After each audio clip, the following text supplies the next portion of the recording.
Verse 8.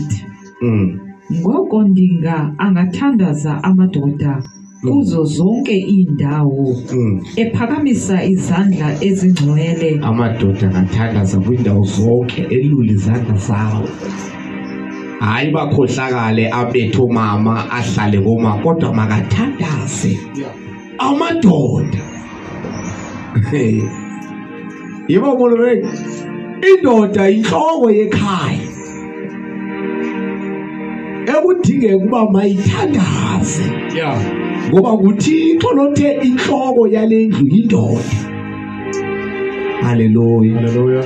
Uthi uThixo apha lithi izwi likaThixo dinga amadoda angathandaza kuzo zonke indawo. Haleluya. Haleluya.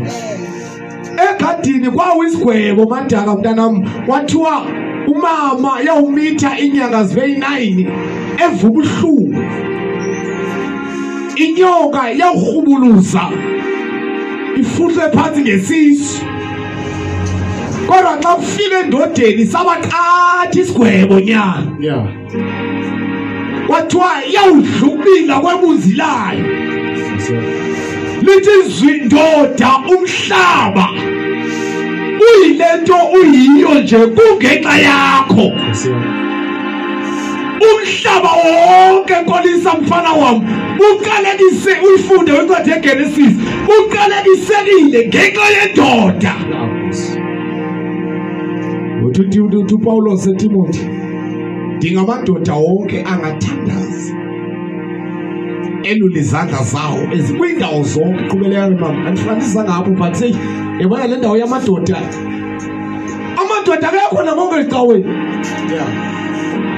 Leyo basilapha unathela ntombi nathi akekho kwindawo zokuthandaza. Kodwa uThixo uthi amadoda dinga ngathandaza. Haleluya. Haleluya. Funda ke mem andikule nasashumayeli sisi. Haleluya. Funda ke mem.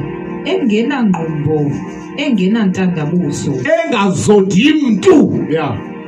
Engakhohlakalanga, ekholwa, engena ntandabuzo, eshoka lento ayenzayo, eqinisekile ngoThixo omkhonzayo. Amadoda. Qhubeleka ke mama. Fike ke ndawo siyakuyo.